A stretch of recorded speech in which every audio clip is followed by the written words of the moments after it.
Сәлеметсіздер ме? Сіздермен бірге мен Айжан Жұмаділақызы, радиолог, терапевт, дәрігер.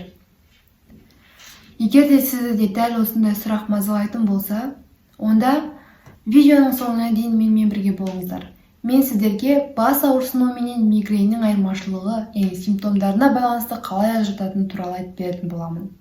Ең алдымен каналдың дамуы үшін каналға жазылып, лайк басуды ұмытпаңыздар. Егер де сізді бас ауырсыну мазалайтын болса, онда мына симптомдар сіздерде болады. Ең бірінші, бас ауырсынуы маңдай бөлігін қамтитын болады.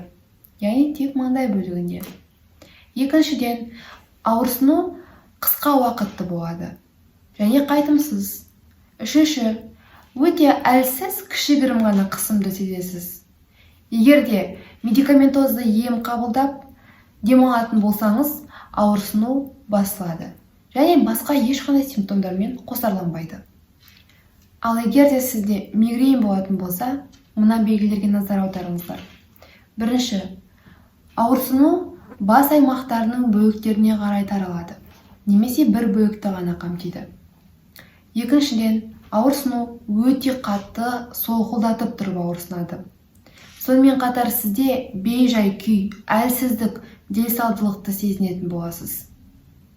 Төртіншіден, ауырсыну кезінде сізде жарыққа бір реакция болуы мүмкін. Немесе көзіңіздің көруінің әлсірегенін сезінесіз. Ауырсыну күні бойы ұзаққа созылуы мүмкін. Және қайтымды. Сонымен қатар ауырсыну ұстама тәрізді болады. Және пульс тәрізді солқылдатып тұрып ауырсынады. Егер де сіздерде осы белгілер болатын болса, онда сізде мигрень. Бас ауырсыну мен мигренді ажырату өте оңай. Яғни осы белгілерге байланысты да ажыратуға болады. Ал егер де бас ауырсынуының, мигреннің сіз үй жағдайында алдын алғыңыз келсе, массаж арқылы сіз басқыңыз келетін болса ауырсынуды, онда мен ендігі жолы сол туралы видео шығаратын боламын. Ол үшін менің каналыма жазып, лайк басыңыз. Ең бірінші болып сіз көретін боласыз.